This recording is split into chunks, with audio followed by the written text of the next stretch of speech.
恁这机械是毋是歹去啊？我伫厝里养火糖当只有9盏尔，今日来查火糖，你开甲我讲150，差遮济一定是机械的问题。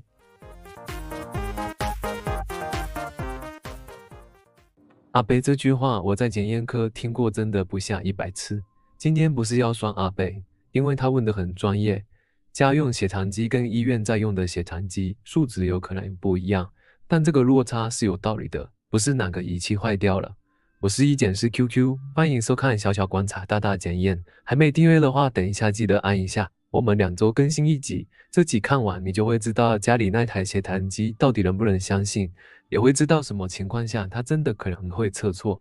先破解一个大家都会误会的观念，家用的血糖机跟医院的血糖机扎的其实是同一种血，就是直接拿滴微血管全血，采血方式一样，但机器里面的检测原理不一定相同，这是原因之一，但不是唯一原因。等一下一个一个讲给你听。目前多数家用血糖机都会依循 ISO 15197这个国际标准或各国法规要求来验证准确度。血糖值100以下，误差值不能超过正负15 microgram per deciliter，100以上误差不能超过正负10%。听起来很严格，对不对？但重点是，这个误差范围是每一台血糖机分别跟大型生化仪器比对出来的，不是拿2台血糖机互相比较。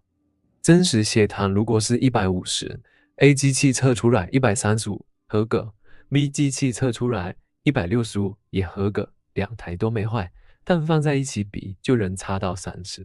阿贝的误会就在这里，他以为机器合格数字就该一模一样，但是这类标准从来没有保证机器跟机器之间会一致，只保证机器跟真实值之间的误差在合理范围。不过真正让很多人搞混的还有另一件事，跟试纸里用的酵素有关。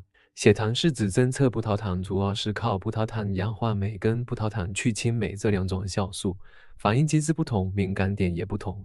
氧化酶对血液里的氧分压比较敏感，去氢酶则是早期机种碰到含麦芽糖的药物或点滴时，数值可能会被拉高。现在多数新机型已经改良，干扰情况已经少很多。同一滴血滴进不同酵素技术的机器，本来就会有机会出现落差，是技术路线不同，不是品质问题。还有个更根本的原因叫血浆换算。空腹血糖、饭后血糖这些标准值设立时都是用血浆当基准，但血糖机扎手指测的是全血，血浆里的水分比例明显比血球高，糖溶于水里，水分比例不同，浓度自然不同。现在符合国际标准上市的血糖机，内部大多已经把全血数值换算成血浆当量，这也是为什么你新买的家用机数字通常已经很贴近医院报告。不过比较旧的机型或校正没对过的机器，还是可能出现落差。另外，血比容也就是血球占血液的比例，太低数值容易偏高，太高容易偏低。每一台机器适用范围不太一样，这对贫血跟洗肾的病友特别重要。先别急着滑走，等一下最后我会教你一个我自己最常用的方法，可以帮你抓出家里这台血糖机跟医院的报告落差到底有多少。家里有在量血糖的，也可以留言告诉我，你自己在家里测的跟去医院测的差多少，我来帮大家看看正不正常。除了原理不同，规格等级跟品管频率也是影响数字的一大块。医院诊所在用的多半是医疗等级的 POCT 血糖机，对血比容干扰、药物干扰都有额外的做修正。感测技术通常更新，出厂验证也更严格，每天都要先跑品管，用已知浓度的品管液验证机器准不准。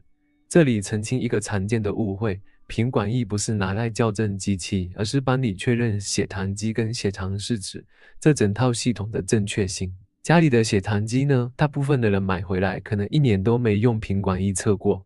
其实家用的血糖机也有品管液可以用，只是不会摆在架上卖，要打去原本买机器的药局或医材行，或直接联络原厂索取指定型号。不同厂牌甚至同厂牌不同机型都不能通用，数字忽高忽低或试纸新开一罐时，先测一次确定整套系统还准。这个小动作我敢说90%的人都不知道要做。除了机器本身，操作过程中的细节其实影响更直接。扎手指前用酒精棉片消毒，一定要等它自然挥发干了才能扎。还湿湿的就直接扎，那滴血会被稀释，数值会偏低。你以为自己控制得很漂亮，其实是酒精在搞鬼。刚吃完水果，喝完饮料，手指残留一点糖分，没有洗手就直接扎，数值会直接爆高。这是最常见的假性高血糖。用力挤手指也是地雷，会把组织液混进血液里，数值一样失真。正确的做法是从掌心往指尖轻轻推。手很冰，末梢循环不好时，指尖血跟身体真实状况也会有落差。某些药物或高剂量维他命 C 也可能干扰试纸的化学反应。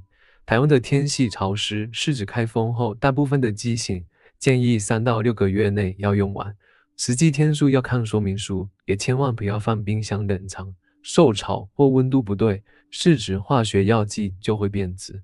机器原理、规格等级、操作细节，这几层都有可能造成落差。往往不是一个原因，是好几个因素叠加在一起。所以，夏日在家测跟医院测差很多时，先别急着怀疑哪一台坏掉，照这个顺序检查：酒精有没有等它干，手指有没有洗干净，有没有用力挤，试纸有没有过期，保存方式对不对，品管液有没有定期测。